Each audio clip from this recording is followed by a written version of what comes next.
Welcome to Season 3 of the Changing Earth podcast with Sarah F. Hathaway, blending survival fiction and fact to bring you entertaining education that will help you dream, survive, and thrive. And now, here's your host, Sarah F. Hathaway. Hello, welcome to the Changing Earth podcast. This is episode number 98, Season 3, Episode 17. I got a lot of my technical difficulties worked out. The new system's running great.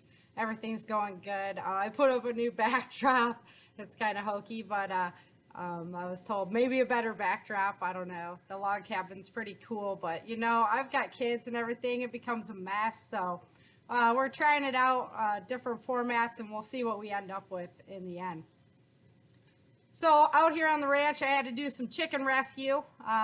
For some reasons, my chickens formed this gang, and it wasn't just one chicken picking on another chicken. It was about 4 of them, 5 of them that were picking on these 3. So had to do some chicken rescue, get the chickens out of their coop. The sick ones, one was bleeding and everything. They were just really giving her a hard time. So we got a temporary coop set up for those 3 chickens, got them moved out, doing a little chicken rescue. And it really made me think, in an SHTF situation, these are the kinds of things you're going to be up against all the time. And when those animals are absolutely essential for your food supply, you can't just go to town and get eggs. You can't just, go get some chicken at the store that grew out of the styrofoam. You have to raise those animals. These are things that are going to happen, and sometimes you have to save them from themselves because they're just these crazy little animals that will actually kill each other and eat them. They're carnivorous. So doing some chicken rescue, that was the big event. Also, my garden's in, getting ready to grow. I switched things up again this year. I always like to do that, new experiments, new fun. So maybe I'll have some pictures up of some pictures of the garden up. And that would be a lot of fun to be able to share with you. We kind of downsized a little bit, but not really because we packed more into less space, basically. There's an area of my garden that I'm just really not happy with the soil. It's only growing prairie grass. It's not even growing clover and stuff in the off season. So I decided to give that area a rest. We're going to reinvigorate it with some chicken manure and some horse manure and things like that. But so that'll be happening next year. So in the meantime, a little bit smaller garden, but I got all my seeds from Patriot. I got all my seeds from Patriot Supply in the ground, and those are the organic seeds that are heirlooms, so the seeds will regrow. So we're going to be doing some experiments with how to preserve those seeds and save them for the next year. So that'll be a lot of fun to work on that. Also, of course, I've been continuing my self-defense training. Taekwondo, I'm going for my second degree black belt in October, so it's been a lot of fun. And also, my children have joined me at the dojang, which is what the martial arts school is called in Taekwondo. And so my 16-year-old son, just got really invigorated. He used to do classes, and he just, when I had torn my ACL, I couldn't take him down anymore. So now he's back in, and we're having lots of fun and good times to watch your kids doing that kind of stuff and knowing that they have the capabilities to defend themselves. Because, especially my 16-year-old, he's got this great big heart, and he's a little bit of a softie. But it's good to know that when push comes to shove, he can stand up and defend himself. So highly recommend, taking self-defense classes personally. And if you have children, absolutely get them in there so that they can start using their bodies to, not be bullies, not be, these little baddies, but just so that they can defend themselves if push ever came to shove. Okay, so that's my little update. Last week in the Walls of Freedom story, the family had to set out early because the teenagers had gone out, made this blunder, so they set off into the nighttime, and we're going to follow them on this journey this week. And they're going to be using their binoculars to kind of scout out ahead of them as they go. And, as a survivalist, the question came in my head, what is better to take with you? Binoculars or rangefinder? Both have their strengths and weaknesses. Both have their usefulness. And so I was really like, which one do you take? So to join me on the show today is George Hart, and I'm proud to bring you this interview again in video. It's a lot of fun to do them in video. I'm an eye contact person, so I like to be able to see people. So George is with us today. You get to see him live in color, and he's got lots of great information he's going to bring us on binoculars versus rangefinders. So without any further ado, let's go ahead and get into the Walls of Freedom story. Chapter 17. The family stepped out into the dark expanse. Erica noticed there wasn't much cover to conceal them. The darkness was their only advantage. After a good night's rest and food, Erica and Vince covered ground quickly. Dex and Star brought up the rear today with Daniel because they had not had time to rest. Even though they were tired, their bodies were young and they felt the pressure of the mercs driving their footsteps. Erica saw the town of Gerlach in the distance as the morning sun shed its first official rays of light in the east. "We need to find some place to hide for the day," Erica urged Vince. "I know," Vince agreed, but the land was flat and seemed void of depressions. They were now passing right by Gerlach. It was far off on the eastern horizon, and a small shed stood between them and the town. "How about there?" Dex said, dragging his feet along. "No way, Dex. Way too obvious," Star corrected. "Look over there, though," Erica said, pointing to a nice crevice through the dirt. "We can hide over there and keep our eyes on the shed." "Let's do it," Vince agreed. Once camp was set up, they tucked Star and Dex into the back so they could sleep. "Mom," Daniel requested. "What, baby?" Erica replied with her eyes plastered on Gerlach and the shed. "Could I please do a little painting?" Daniel queried. "I know it's not perfect timing, but I would really love to." Erica's first reaction was to deny his request, but she knew how short life could be, and if the boy wanted to pass time painting, then why the heck not, she thought. "Sure, buddy. Well, let's only take out a couple of colors so we can pack up quickly if we need to," Erica retorted cheerfully. "Okay," Daniel exclaimed, grabbing a small piece of paper from his pack and 2 small jars of paint. Erica and Vince chatted quietly as they sat with their rifles and watched for activity. Before too long, they saw trucks emerge from Gerlach and drive towards the shed. Erica had her eyes glued to the binoculars. "There he is," she commented to Vince. "Cole? He came out here?" Vince wondered. "Let me see." "Okay, but get down. They're looking out this way," Erica added. Vince took the binoculars and gazed out to the distance. "Oh, crap, you're right. That's Cole's baby face for sure," Vince agreed. "Why Cole? Why is he out here? Is it just a coincidence that we met him on our first rescue mission? And remember the way he was so relentless with his questioning about our story? Is that why they chose him to hunt us?" Erica was full of questions. "I don't know, baby, and I'm certainly not going to go ask him," Vince teased. "It is kind of strange, though. He seemed like an okay guy then, just really curious." "Yeah, but that's when we were on the same side," Erica reflected. "True," Vince concurred. "What do you think we should do?" "I think we should hide and wait for night again," Erica suggested. "There's no way we can move now without getting spotted." They sat there watching the movement in the distance. The team searching the area pulled back to Gerlach. Vince and Erica always kept their eyes on the town to see if the trucks would leave before nightfall. "I'm surprised it's just that one team," Erica pondered. "If those guys Star and Dex ran into told the soldiers about the encounter, they would know we are in the area. You'd think they'd bring in air support to look for us." "I really hate to admit it, but you're right," Vince agreed. "Maybe they can't expend the resources on it." "Yeah, but they have a team out driving around looking for us," Erica interjected. "True, but trucks take a whole lot less gasoline than helicopters," Vince countered. "Fair enough," Erica concurred. The sun had passed midday when Star came slowly crawling up to them. "Hello, baby girl," Vince greeted her. "Sleep well?" Erica questioned. "Oh yeah, feeling tip-top," Star answered. "You guys should go get some rest before night falls." "It's okay. Been a pretty slow day," Erica added. "I bet," Star chuckled. "Seen anything out there?" "Yup. Cole and his team scouted the shed in this side of Gerlach early this morning, but we haven't seen anything for a while," Erica explained. "Shh! Listen," Vince commanded suddenly. There was the sound of engines in the distance. The 3 of them watched the trucks leave Gerlach, headed north where Erica and her family needed to go. "Crap! Now what? Erica wondered, relaxing and sitting up. Vince and Erica headed back to the depression they were camped in, leaving Star on watch. Tears formed in Erica's eyes as she caught sight of Dexter, sitting with Daniel, marveling at the painting he had created. They laughed quietly, their eyes twinkling with joy. She felt the deepest love for her family, and her passion to succeed was renewed. She squeezed Vince's hand and saw the same warmth in his eyes as he watched his boys. "I love you, baby," Vince declared, holding her tightly. "I love you too, Vince," Erica agreed. "We have to make it. We have to do this for them.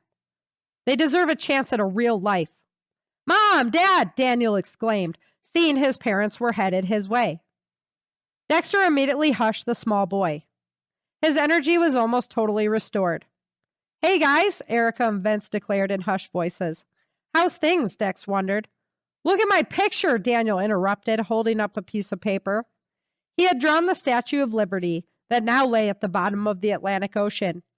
"Wow, that's cool," Vince said, "because she was the symbol of freedom, not just for landowners, but for all Americans. Right, Mom?" Daniel chirped. "That's right, buddy," Vince agreed for Erica, watching her choke back tears. "Mom, Dad," Star announced to get their attention. "That guy we met, Mac, is out by the shed calling for Private Johnson and Smith."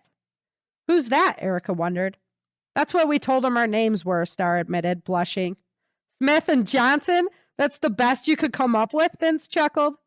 "We were on the spot, Dad," Dexter defended Star.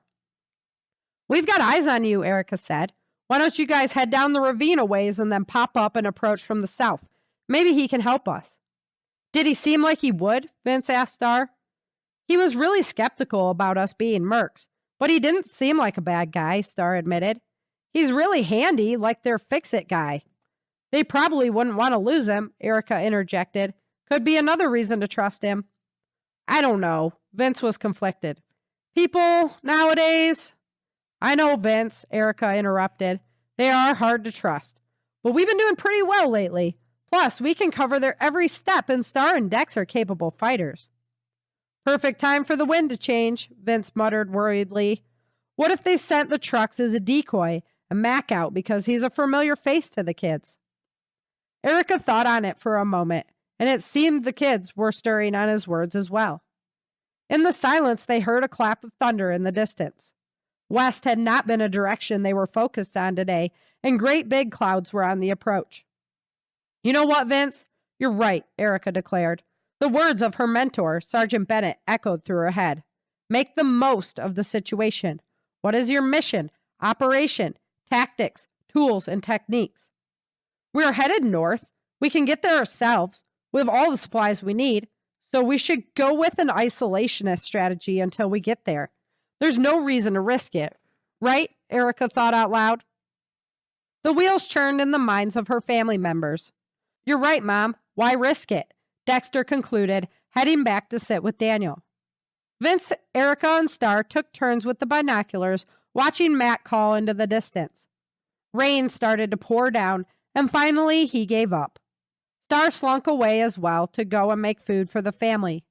They waited the rest of the day out in the security of the small cliff.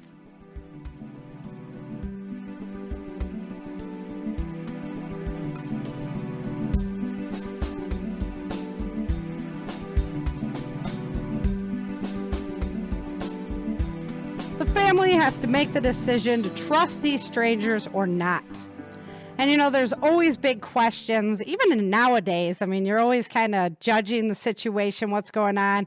I've been working in some interesting realms where, opens you up to identity theft and things like that. So, you really got to watch yourself even nowadays. But here they are in this SHTF situation. And they decided not go and trust these people with, good reason, because who knows? Who knows? As they move along, they're using their binoculars to watch the activity that's going on and scout out in front of them. And here today to talk to us about a rangefinder versus binoculars is George Hart. George Hart has been featured on seasons 2 and 3. George Hart was born and raised in Houston, Texas. He started studying different aspects of survival at the age of 7. He was a Boy Scout as a young boy. While hiking with his father, James Hart, he was taught the basics of hiking, water, and shelter while in the outdoors. Over the years of him maturing and having experiences with survival, he has learned survival in a self-taught manner. George has gone autumn camping on the shores of Caddo Lakes, Texas. He would go hiking as a Boy Scout and studied other aspects of survival from James's book, SWET, Survival and Wilderness Training, such as how to make a tent out of objects you would find in your wilderness surrounding. George also has a 1-year diploma for automotive service. He has a 2-year diploma for the Associate of Applied Arts from the Art Institute of Houston for music, video, and business. He has been a tattoo artist for 22 years. He's also been a body piercer for 20 years.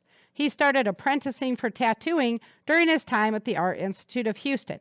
George has raised 2 female children since they were at the ages of 3 and 6. They are now at the ages of 15 and 18, I believe. This is a little outdated. And George is also in the process of writing a book from different aspects of survival to homesteading. He's in the process of writing a cyberpunk urban fantasy of a futuristic world with events happening so close to modern day it would scare you.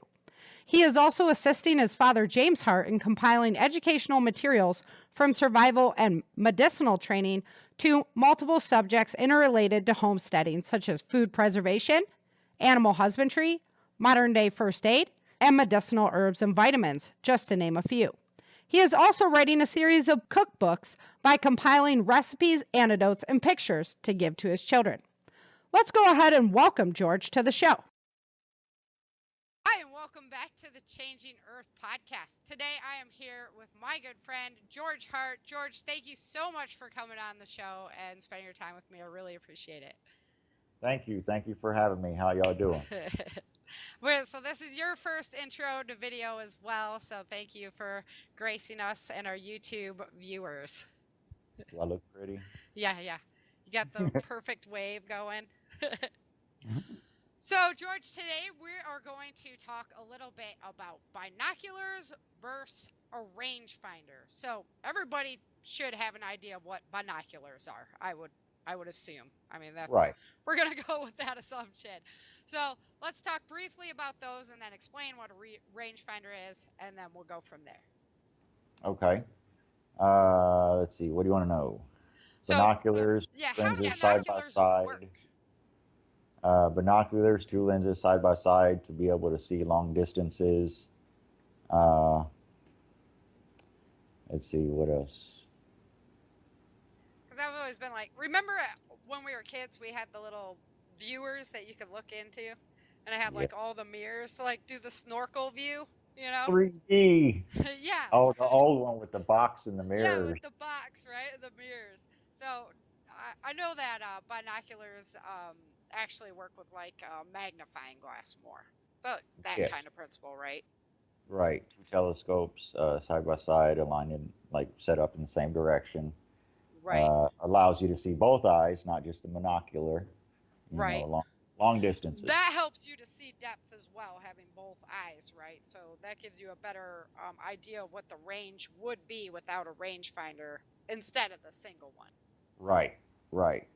And Yep. that is, you don't have that 3-dimensional view. You do, but you don't on the monocular versus binoculars. Right. Your brain's kind of making it up for you. Right. Monocular. Yeah. Right. It's because I'm legally blind in one eye, so I know that it very much affects my depth perception. So, without my glasses on, you know, and that's how I do sports and everything. So it's my brain making it for me, making it happen for me, you know. So, Right. yeah, so that would be the difference there. So, the rangefinder, how does that work? I know it works with batteries. That's about how I know, about what I know about the rangefinder. Batteries, and I know they can use it for cameras. Okay, yeah, so you can take pictures too. Take pictures. They use it in golfing, which is really odd to me, but okay, to figure the distance to the tee, to the tee, and used to find distance of an object or target. Basically, more so often used with cameras or guns. Yeah, with our guns to get them sighted. Bows to get them sighted properly. That would be really nice. So if anybody needs to buy me a gift, I need a rangefinder right now. Sure. I just spent all my money on my new computer since my hard drive crashed. So. Yeah, I heard about that. Yeah, that was exciting. And it did complete crash, no recovery. So I'm back to kind of square one on a few things. So yeah, good Good times. gracious. Yeah. Anyhow, what would be some pros and cons of having binoculars versus rangefinder versus binoculars? You know, why would we choose one or over the other? Ooh, sorry about that. Trying to adjust my volume. I got new headphones. They're really loud. Okay. Oh my God. Here, okay. I'll be like, Yeah. in your ear. Pros of binoculars. Let's start with that one since most people have those. Right. They have increased depth perception, flexibility to where you can use two eyes instead of one, especially if you're damaged or blinded. It allows your 3D vision, and you'll have visibility beyond your obstacles. Right. Beyond what you can see with your eye. Right. Your bads or disadvantages is you have your decreased visual fields. Your depth perception will be there, but your peripheral view, you can't see beside you or behind you. Right. So if you're looking out forward and they're here, you can't see anything to the sides of you. You're doing the owl turn. Yes, there you go, doing the owl thing. Okay. You have limited focus, so you can only focus on a single image. You can't see the images from the sides or the behind. You could be prone, after using them for long periods of time, prone to visual disorders, especially when you use them a lot. Like wearing wearing the wrong glasses. Right. Right. And they have like visual confusion, suppression, can result in blurred vision, especially if you haven't adjusted them properly. Okay. Yep. If they're set at the wrong distance and it's blurry to you still, or even in a small fracture over time, using them in that blurred vision will give you bad eyesight. You know. Wow. Occupational hazard. Yes, occupational hazard. And same thing over time of that blurred vision, headaches and eye pain. From using them too much. Eyes to see them. Yeah. Yeah. Interesting. Okay, so how about the rangefinder? What are some benefits of having? Because we're basically using it for the same thing, you know. Right. And you would imagine they'd have the same, close to the same advantages and disadvantages. Right. Sometimes rangefinders are single eye only, so you might not. But you're using it to find depth, so that's kind of null and void. They have the rangefinders have incredibly accurate distance data given to you in real time, so it's real, it's right there, and it's almost virtually limitless, especially in how effective it could be in knowing how far out your target is. Right. So the awesome thing about rangefinders is that information that you receive can be sent back out to the rest of your group or anyone else that needs that information now, for real, this second. You know, with no time issues or distance issues there. As long as you still have your wireless communications up. Right, as long as you have that wireless communications up. Yep. Go antennas. Right. Accuracy, planning. There's almost no maintenance to it. Say, for example, you get your binoculars wet or submerged. You may have to take them apart, clean them, dry them out, put them back together. With the rangefinders, you won't have to do that. Most of them that I've seen and used have actually been sealed. Waterproof, moisture proof, fog proof. So that's pretty cool. Yeah, that is pretty cool. The battery disadvantage is big time though.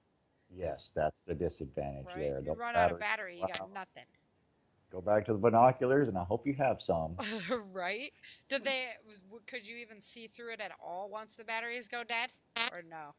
No, Yeah, no. no. Once those Wow. batteries went out, it was out. I couldn't see it. It's like it shut down on me. Oh, see, that's a big. Uh, And advantage of binoculars too. You can use those to start fires with. You can't use the rangefinder for that. right. Yeah. Thanks to So, those lenses. Once uh-huh. again, you could even take them out and do the same thing. Take out the Right. lenses and hold it right there. Uh-huh. Yeah, that'd be a definite advantage to having the binoculars.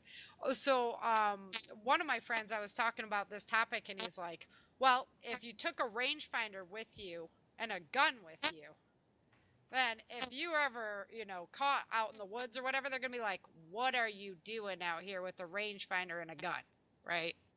I Right. mean, you're going to be questioned as to what your motives are in that situation. Or if you had your binoculars, you might not appear as like as much as a threat. Right. So, Right. Definitely. Uh, those disadvantages of the rangefinder, though, and here's where it gets fun, uh-huh, is they're expensive. It right, could hurt our pocketbook. They range from a few big hundred time. dollars to a couple thousand, just depending on which type, Yep. brand, and statistics you want from it. Yeah, and then if you don't put the cash into it, they don't range out that far either. Right. They'll Right. reduce your possible range. So that's a definite downside. Yes, and they are heavier than your binoculars. Fair enough. So you're Yeah, packing a binoculars. little more weight, especially with the batteries on top of that. Hmm.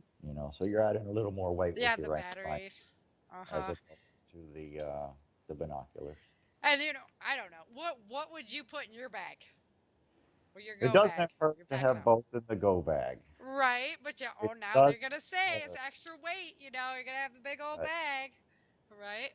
I will say, from my standpoint, and even if you my finances, and actually what I do have, I have the binocular side of it. Yeah. I have multiple pairs, multiple sizes, Yeah. binoculars. Everybody's got one in the family for Right, their bag. everyone's got one. Mhm. Yep. Yeah. Uh, if you're available financially to be able to do this and carry both, Mhm. then I'd say get both. But you carry one and maybe issue that one to someone else in your team or your group. Right. And you got to at least have one of them because At least one of them. yeah, that's me. I have a compound bow. But Right. if like I was going out survival situation, it would be a longbow, Yes. because it's just gonna hold up longer. Right. So it's the same kind of situation with this, in my opinion.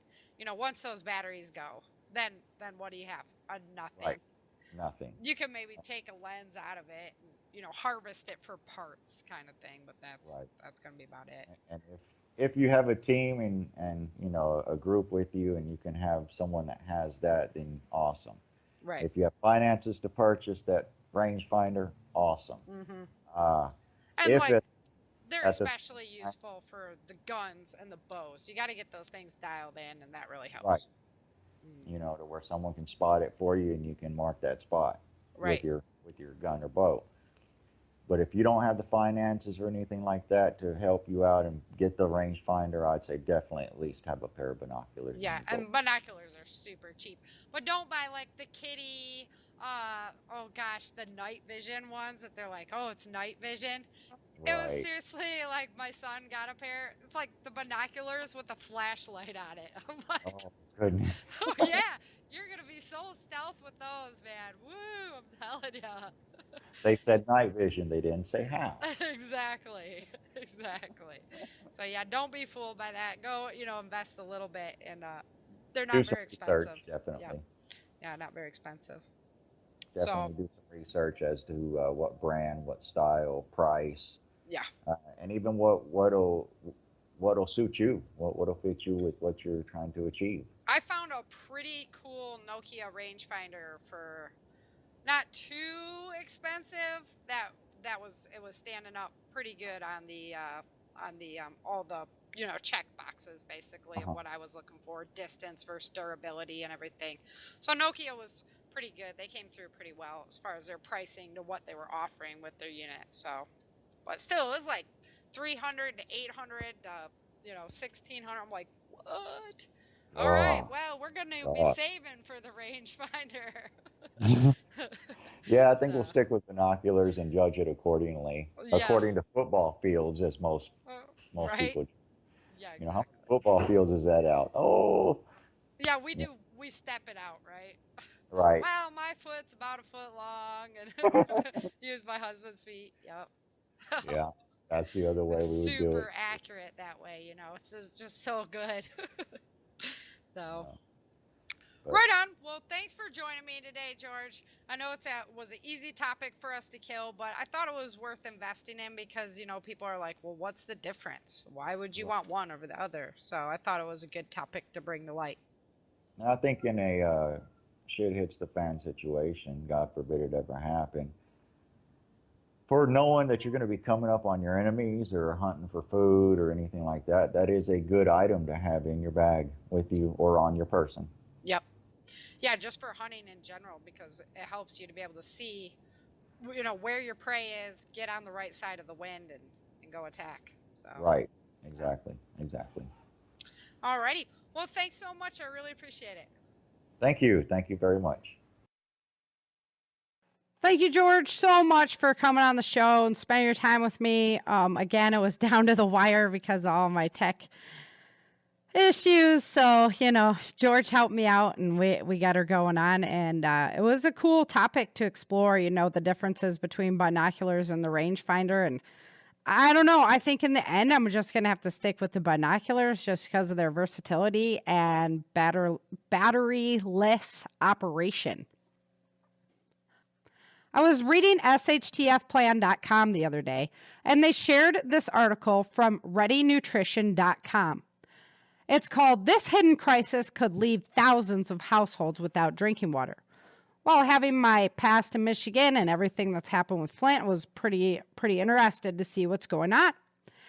And the author, Joshua Krause, states that there was a study done at Michigan State University, and it's made light of how expensive water has become in our country and what the future costs of water could be. So if the rates increase that are happening right now keep happening, they could triple from 11.9% to 35.6%. This is not good news, being that we all need and use a lot of water. Joshua cites a couple of different reasons why this happens, but he notes that if you can't pay your bill, the city will shut off your water supply, leaving you with no water. Then what are you going to do?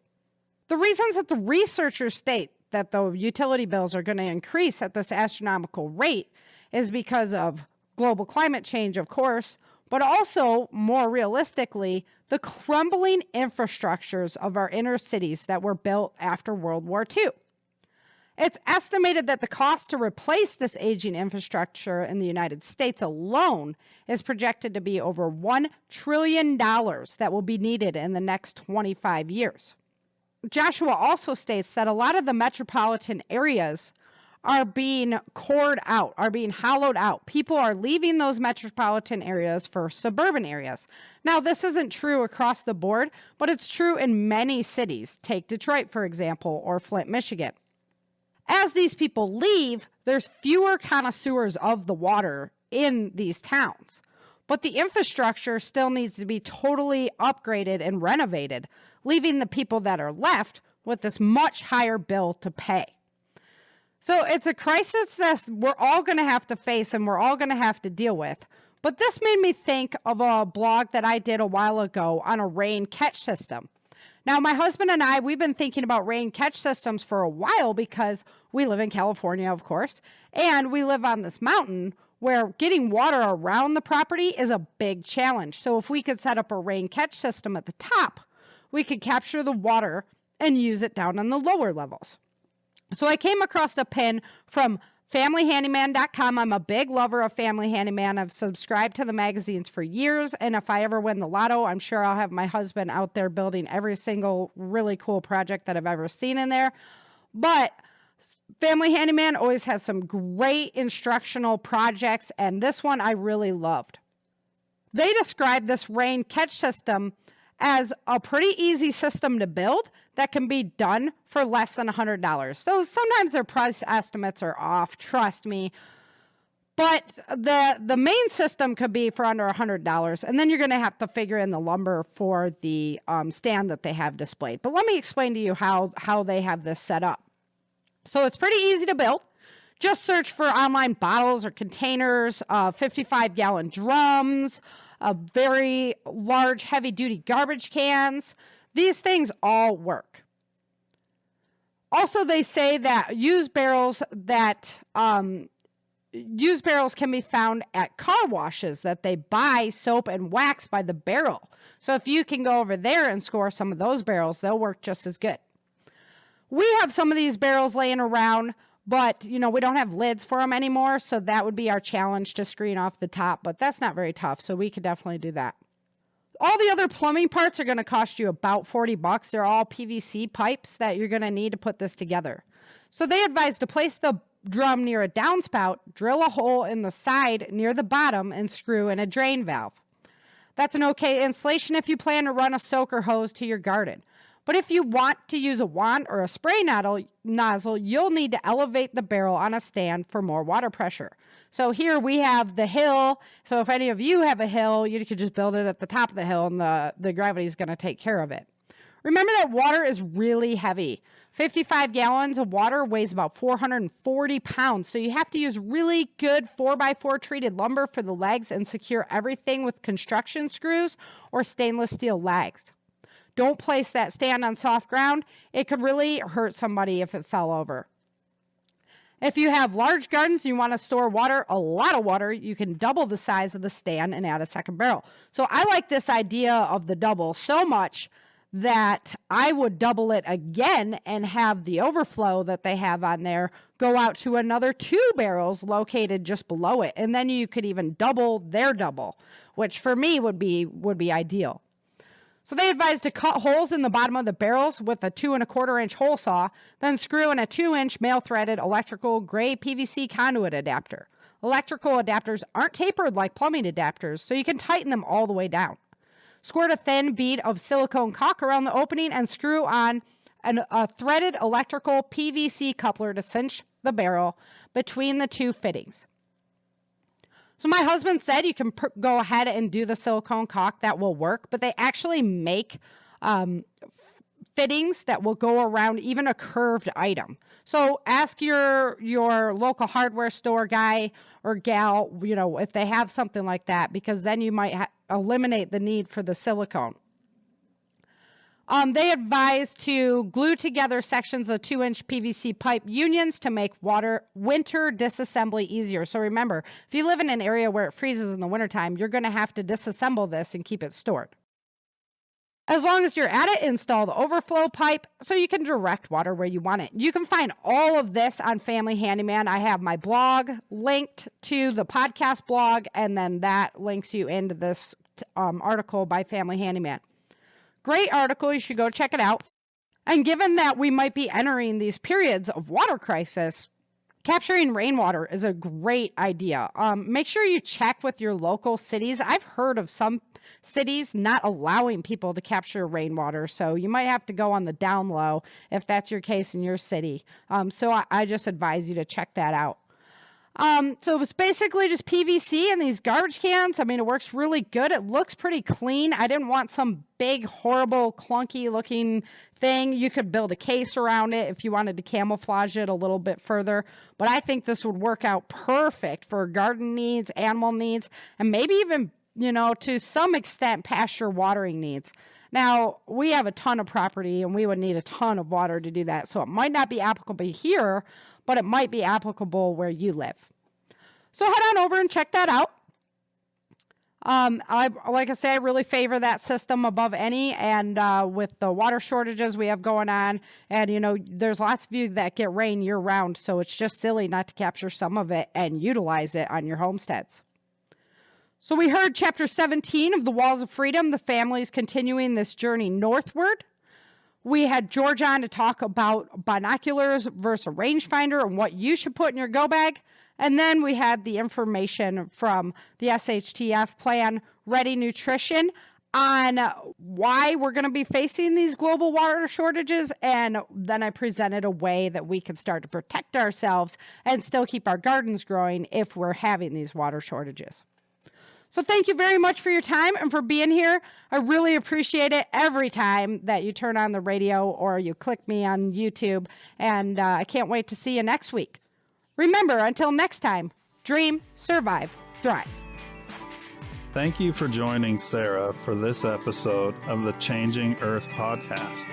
Don't forget to pick up your copy of Day After Disaster, Without Land, and The Walls of Freedom at www.author.sarahfhathaway.com. If you love this podcast, please head on over to iTunes or Amazon.com and let everyone know by leaving a review.